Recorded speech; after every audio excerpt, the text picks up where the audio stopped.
Hi everyone, Dr. Courtney Smalley here, and in today's video we're going to be discussing what happens after you submit your application online.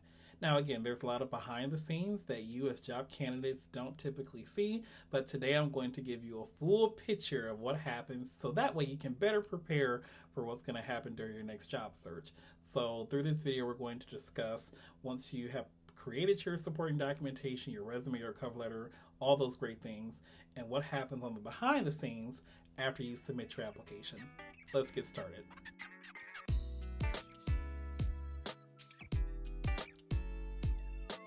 Welcome back everyone. So again, today's topic is going to discuss specifically what happens after you submit your job application. So on the recruiting side of the house, many organizations or companies will typically use an applicant tracking system. Sometimes we refer to it as an ATS. And that's going to be the software that we use to really sort through the candidates who apply to any posting or any position that we have with our company.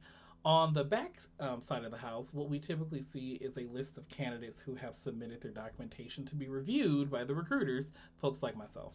Now, there are some different ways that jobs will do it, but we are always looking for those candidates who are specifically qualified for the posting.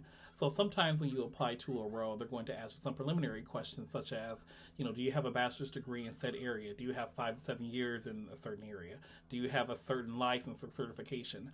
We ask you those questions on the front end, so that way when the recruiters go back through the applicant tracking system, we can see how many folks met that criteria, and it'll also save us a lot of time when it comes to reviewing sometimes 50 or 100 applications for one single job posting.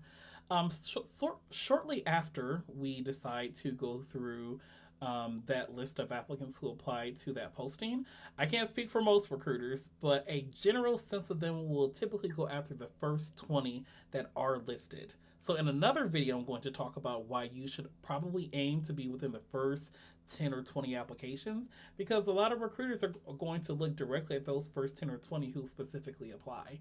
Once you get down to that top 20, you're going to typically, or you as the recruiter, you're going to reach out to the hiring manager to let them know, hey, within the first 2 weeks or the first week, we got about 40 to 60 applications that came in, which is a good sign.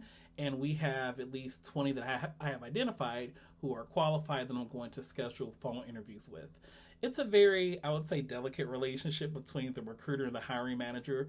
Way before the application or the job posting is even posted online, there is a lot of care and a lot of resources and actually a lot of research done. A lot of conversations happening specifically between the recruiter and also the hiring manager. But typically after you inform the hiring manager that you have about 20, this is when you can start those phone screens. The phone interviews or the phone screens can typically last anywhere between 15, 20, or even 30 minutes. And that's a way to ask some preliminary questions specifically about why you applied to the postings, tell us a little bit more about your background, and why you're looking for employment.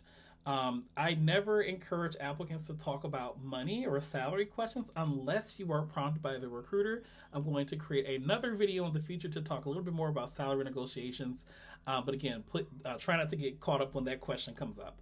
I would say if you start with 20, again, I will probably interview about 20 applicants who decided to apply to that posting through the phone interviews. And after those phone interviews are completed, I typically scale that down to about my top 7 to 10 candidates. Once I get that 7 to 10, I'll go back to the hiring manager to say, hey, we had about 20 people we started off with. I interviewed 20 of them. Here are my personal top 7 to 10 who might be a strong match for the job posting. The hiring manager is going to review those notes and hopefully agree with some of the candidates you brought forward. And then this is where the interview process will start. From those 7 to 10 candidates, the hiring manager might come back to me and say, hey, Dr. Smalley, thank you for the 7 to 10, but I specifically want to interview these 4 to 5.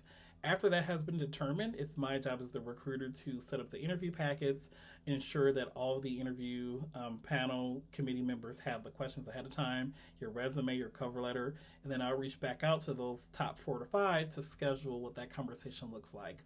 Oftentimes, everyone, it's quite common for organizations to choose candidates after one interview, but it's often a really best practice to have a second interview, whether that's done virtually or in person.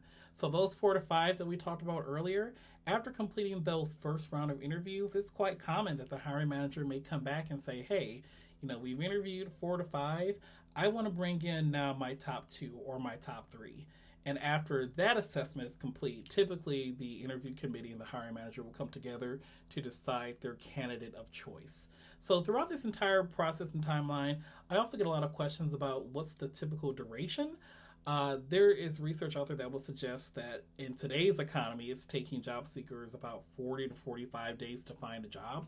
And a lot of that comes from specifically the recruiters and using the applicant tracking systems and working closely with their hiring managers.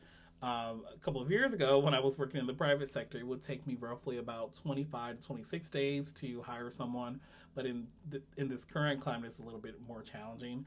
But what I will say is for most jobs that you're going to see online, I would give or take about 2 months or 2.5 months to get through the initial process of submitting your application all the way through when that offer is going to be presented to you. So we covered a lot of things in today's conversation, specifically what's going to happen after you hit that submit button. Just know that there are going to be several people going through the applicant tracking system, reviewing your resume, reviewing your qualifications for that role. And then there's a lot of internal conversations that do happen about you and if you're going to be a strong match for that job. So again, everyone, hopefully this video was helpful for you all. Again, once you hit submit on that application, typically you might believe that nothing occurs, but as a recruiter myself, that's where a lot of conversations are happening behind the scenes. We're reviewing several applications that were submitted, and then we're talking to our teams internally about who's going to be the best match for those opportunities. So we discussed a lot in today's video today. If you would like for me to cover something specific as it relates to the interview process, whether that's the salary negotiations or really that delicate relationship between the recruiter and the hiring manager, I did cover this in my doctoral research in the event you all are interested. Comment that below, and I will see you in the next one.